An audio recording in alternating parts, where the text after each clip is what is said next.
When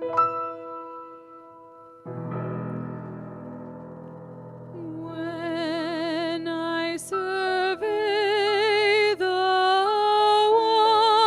wondrous cross on which the Prince of Glory died, my richest gain I count but loss, and pour contempt on all my pride.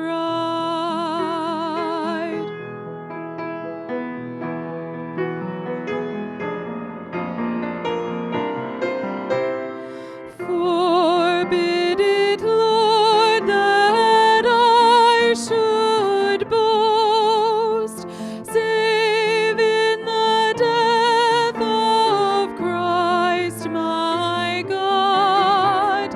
All the vain things that charm me most, I sacrifice them to his blood.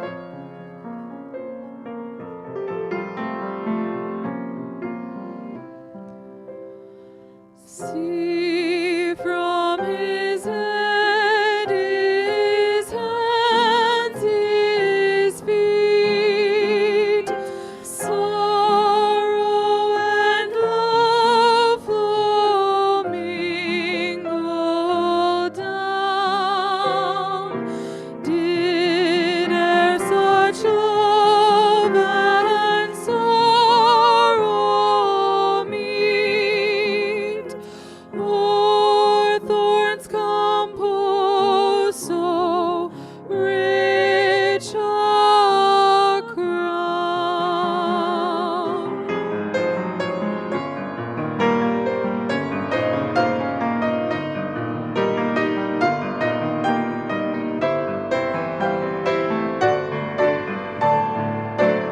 Were the whole realm of nature mine, that were a present far too small. Love so amazing, so divine, demands my soul, my life, my all. Love so amazing, so divine, demands my soul, my life, my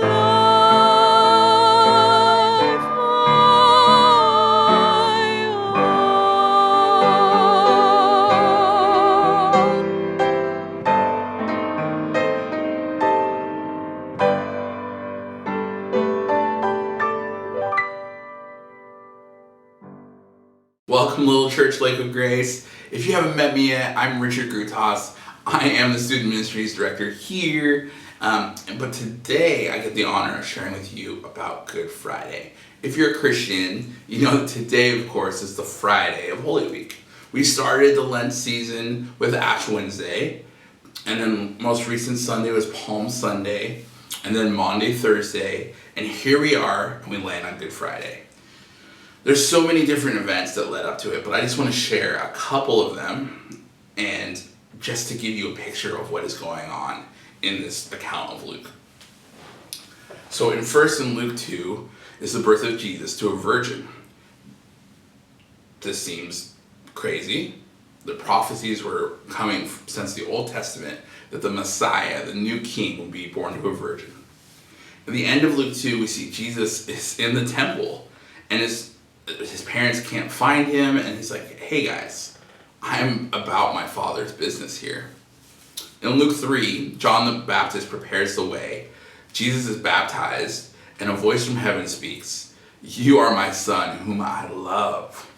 Luke 3, we understand that Jesus is 30, and we get an explanation of his lineage. It's important to know where he came from. It's important to know who was in his bloodline, because that confirmed the prophecies. It tells us what has been said before is true.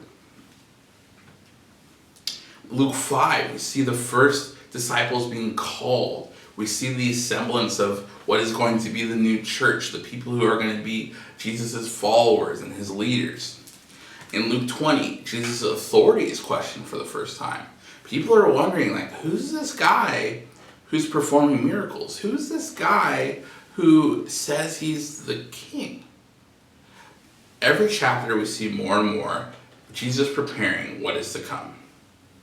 Maundy, Thursday, you just saw, we have the Last Supper.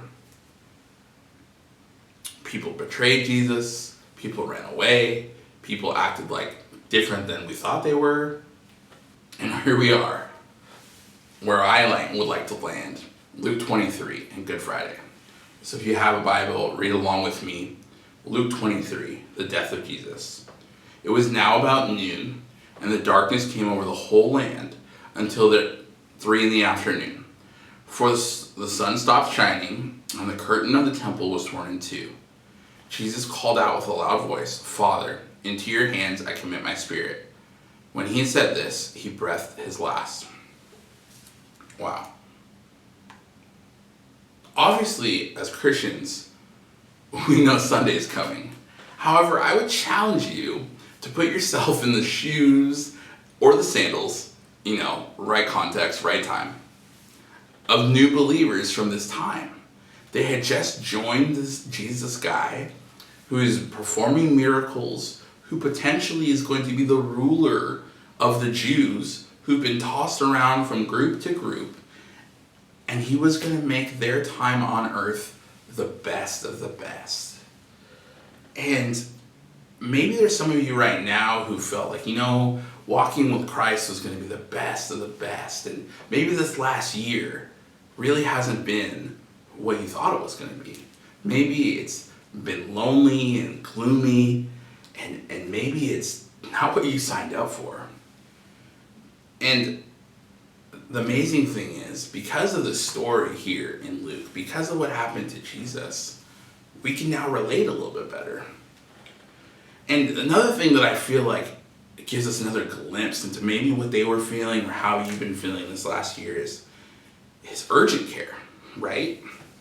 Has anyone ever been to urgent care? It's usually the step before the emergency room. You've been sick for weeks with no answers, so you just go to urgent care. Clearly, to you, everything is wrong. You start seeing other people in the room and you go, why are they here? I'm clearly hurting way more than they are. No. Something must be really wrong with me is what you might be thinking. Does anyone even notice that I'm here? Clearly I should be going first. Clearly my pain should be taken care of. The staff continues on. You may be in a room now, but still nothing is happening. Imagine now, back to Jesus' disciples. They were still just getting traction with Jesus. They were just going to be the big guy on campus. They were just going to be super important people. But now, just like you in this last year maybe, who haven't had the best year because of COVID, or you've been alone, or you're dealing with so many things in your family, what now what? I had this hope, and now, just like the story says, where everything went dark, everything seems dark. The similarity of urgent care and the Christ we see in the New Testament is along the way, much like the nurses and the doctors, Jesus was slowly revealing himself, and slowly revealing what was going to happen and what was going to come. Not all of Jesus' disciples were paying attention, apparently. And because if they were, they would have realized that he was setting the scene since he showed up. And sometimes that happens to us in urgent care as well. We don't see the things happening behind the scenes. We don't notice that the doctor is moving this chart, moving this patient. But things are moving. Another verse in the Bible in Luke, an account of Luke, that kind of gives these two tensions to us is in Luke 10:38. There's two sisters, Mary and Martha, and Jesus is at their house. And Mary just wants to come into Jesus' presence. Mary just wants to sit with Jesus and wants to be with Jesus, and just everything's so perfect and so awesome. And Martha's apologizing because the King of Kings is here. We have to make sure everything's perfect and everything's right and everything is going to happen just as it should. But I challenge you to also say that both of those sisters' roles are needed, even today in 2021. Some of us must prepare for what is coming out after COVID, what is coming after Easter, what is coming for the rest of the year. And some of us just need to spend time with Jesus. Some of us just need to sit with him and say, okay, 2020 was bad. 2021 still isn't great, but Jesus, I need you. And you know what? Both positions are okay. There's a couple of points that I'd like to share with you that I feel are huge for this passage and moving forward as Christians and as believers. First of all, I want to warn you that chaos and urgency are not necessarily synonymous. Everyone who works at urgent care, or all of the disciples who actually heard what Jesus was saying and understood his plan, they weren't upset. They didn't panic. They didn't freak out. The second thing is, guess what, guys? If we have the good news, that Jesus is the good news, if we're panicking like everyone else, does it really make it good news? As a care provider, as a Christian, we have to understand that there is a plan. We are not chaotic. Instead of being upset when we see other people who are not Christ followers, who are being chaotic and they're stirring up trouble and they're maybe posting things that aren't factual or they're spreading lies, we should mourn them because they don't even know what they missed. The death and sacrifice was completely necessary for the resurrection to have any meaning. The final things that I want to leave you with today is, I believe that God is urgently working when we cannot see it. And I want to remind you again that it says in 1 Corinthians 14:33, but chaos is not from God. Order is. And lastly, maybe this last year has felt like the hours between Christ's death and Christ's resurrection. But as Christians, we can have peace knowing that Jesus is coming on Sunday. So would you pray with me? God, I thank you so much to know that everything that you're doing is necessary. God, I pray that for anyone who feels this last year has been chaotic, and this last year was lonely, and this last year was hurtful, and this last year they saw things they never wanted to see, I pray that you would give them peace to know that you're working on their behalf and that you love them and that you did die for a purpose and you rose for a purpose. And that for those of you who have yet to say yes to Jesus, that they can have hope and they don't have to have panic because Jesus did come back on the third day.